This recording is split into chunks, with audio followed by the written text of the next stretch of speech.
ಕಲಬುರಗಿ ಜಿಲ್ಲೆಯ ಯಡ್ರಾಮಿ ತಾಲೂಕಿನ ಯಲಗೂಡ ಪಶು ಆಸ್ಪತ್ರೆಯ ವೈದ್ಯಾಧಿಕಾರಿ ಡಾಕ್ಟರ್ ವಿಶ್ವನಾಥ್ ಇವರು ಹಳ್ಳಿಗಳಲ್ಲಿ ದನ ಕರುಗಳಿಗೆ ಪ್ರಾಣಿ ಪಕ್ಷಿಗಳಿಗೆ ಚಿಕಿತ್ಸೆ ನೀಡಲು ಬಂದ ಸಮಯದಲ್ಲಿ ಸಾರ್ವಜನಿಕರಿಗೆ ಮನೆ ಬಂದಂತೆ 500, 300, 200 ಹೀಗೆ ಹಣವನ್ನ ಸುಲಿಗೆ ಮಾಡ್ತಿರ್ತಾನೆ. ಯಾರು ಹಣ ಕೊಡ್ತಾರೋ ಅಂತವ್ರಿಗೆ ಚಿಕಿತ್ಸೆ ಮಾಡ್ತಾರೆ, ಯಾರು ಹಣ ಕೊಡಲ್ವೋ ಅವ್ರಿಗೆ ಚಿಕಿತ್ಸೆ ನೀಡೋದಿಲ್ಲ.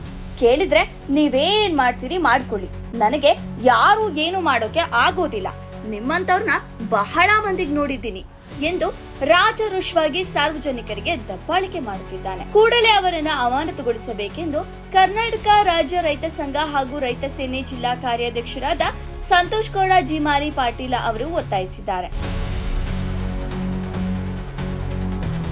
ಈ ಕುರಿತು ಯಡ್ರಾಮಿ ಪಶು ವೈದ್ಯಾಧಿಕಾರಿಗಳಿಗೆ ಹಾಗೂ ಯಡ್ರಾಮಿ ತಹಶೀಲ್ದಾರ್ ಅವರಿಗೆ ಮನವಿ ಪತ್ರ ಸಲ್ಲಿಸಿದ ಇವರು ಸರ್ಕಾರದಿಂದ ಸಂಬಳವನ್ನ ತೆಗೆದುಕೊಂಡು ಸಾರ್ವಜನಿಕರಿಂದ ಗಿಂಬಳದ ಲಂಚದ ಆಶೆಗೆ ಒಳಗಾಗಿ ಹಣ ಕೊಟ್ಟ ದನ ಕರುಗಳಿಗೆ ಮಾತ್ರ ಚಿಕಿತ್ಸೆ ನೀಡುತ್ತಾರೆ. ಕೊಡದವರು ಚಿಕಿತ್ಸೆ ನೀಡಿ ಎಂದು ಕೇಳಿದರೆ ನೀಡುತ್ತಿಲ್ಲ. ಇವರು ಸರ್ಕಾರಿ ನೌಕರರೋ ಅಥವಾ ಖಾಸಗಿ ನೌಕರರೋ ಎಂಬುದು ತಿಳಿಯದಂತಾಗಿದೆ. ಇವರ ಈ ನಡತೆಯಿಂದ ಸಾರ್ವಜನಿಕರು ತುಂಬಾ ಬೇಸತ್ತು ಹೋಗಿದ್ದಾರೆ.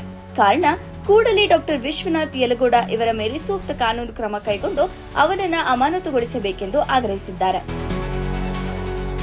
ಈ ಸಂದರ್ಭದಲ್ಲಿ ಕಲಬುರಗಿ ಜಿಲ್ಲಾ ಉಪಾಧ್ಯಕ್ಷರು ಮಲ್ಲಿನಾಥ ಬಿರಾದಾರ, ಯಡ್ರಾಮಿ ತಾಲೂಕು ಅಧ್ಯಕ್ಷರು ಮಾಳುಕಾರ್ ಕಾರ್ಗೊಂಡ, ರೈತ ಮುಖಂಡರು ಸಂಗಯ್ಯ ಸ್ವಾಮಿ, ಹಿರೇಮಠ ಸೇರಿದಂತೆ ಅನೇಕರು ಉಪಸ್ಥಿತರಿದ್ದರು.